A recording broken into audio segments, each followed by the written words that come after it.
It's really common when we draw things to just have certain parts of drawing that we really hate, or just when we do anything creative or anything in general, not 100% of it is going to be fun, right? And especially in drawing, there's a lot of parts which are tedious or really boring or really difficult. And for me, one of those boring things is drawing backgrounds and environments for manga. But with some of the things that I'm going to talk about in this video, I managed to get my backgrounds from looking kind of trash to, being a lot better than they were. They're not perfect, obviously, but they're better. But I'll get more into that later. And I think it would be helpful to a lot of other artists. So sometimes we can actually just straight up avoid those boring things. And I think it's important to, when it's reasonable, actually do that. Like if there's something in the process of making art that is making you not want to make art, then why are you doing it? Like for example, if you really don't like drawing mechs, like there's no need to draw mechs every day. There's so many other things you can draw. And yeah, there's things you'll learn from drawing mechs, but you don't have to do it. There's no rules to art. And a really famous example of this is when Akira Toriyama was drawing Dragon Ball. He actually ended up designing the Super Saiyan form by just not filling in the hair because he found it boring and tedious to always fill in the black ink for their hair. So he just thought, okay, well, I just don't want to do that anymore. It's something he just didn't want to do it, so he just skipped it. And it ended up in one of the most iconic designs in media. So yeah, I think there is value in where it's reasonable. Sometimes you just have to skip those parts that you really hate. Yeah, there's no point in making it just miserable for yourself if you really hate something.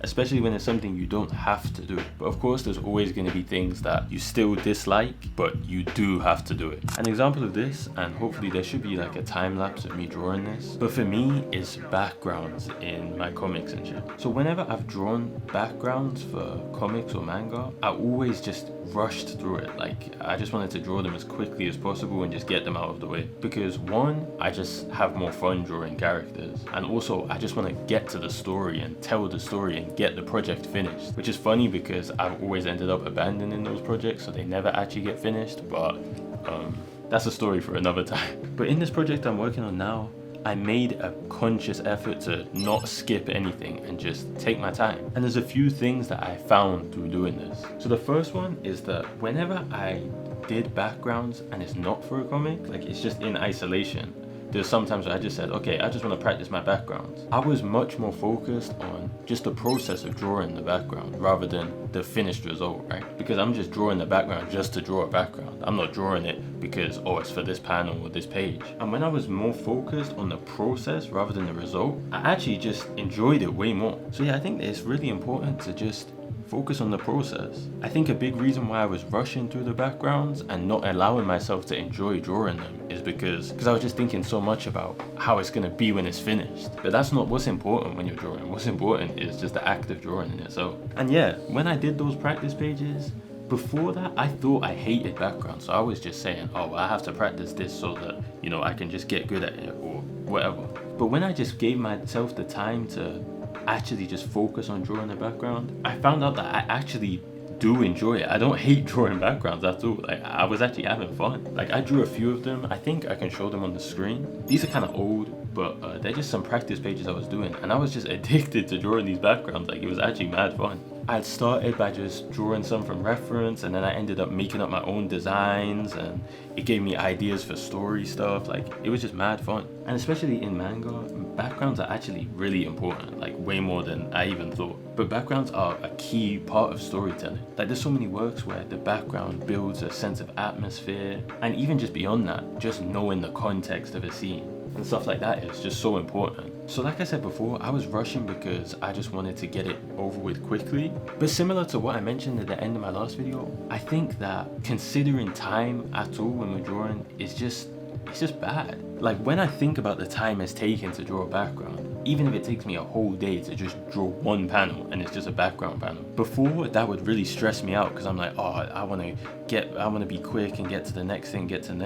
But when I just accept that drawing this page or this panel and this background is gonna take as long as it's gonna take, it allowed me to just have fun with drawing the background. I didn't feel like I was pressed for time and now I'm trying to skip things and find shortcuts and rush myself and not enjoy the process. So yeah, that leads me on to a wider thing about drawing in general. But I really do think we should just forget about time completely when it comes to drawing, because the most important thing is not drawing quickly, it's getting it right. Like if you focus on speed and trying to get it right, you're just gonna skip things and not do things properly. So you should just allow things to take as long as it's gonna take.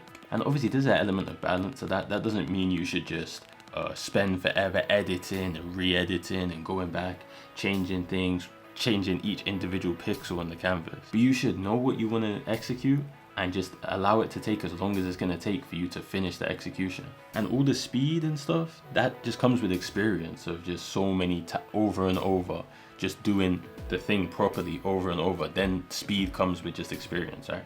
But if you try to work faster than you can, you're just gonna end up making something that's terrible. And now, yeah, you did it quickly, but you made a bad thing quickly.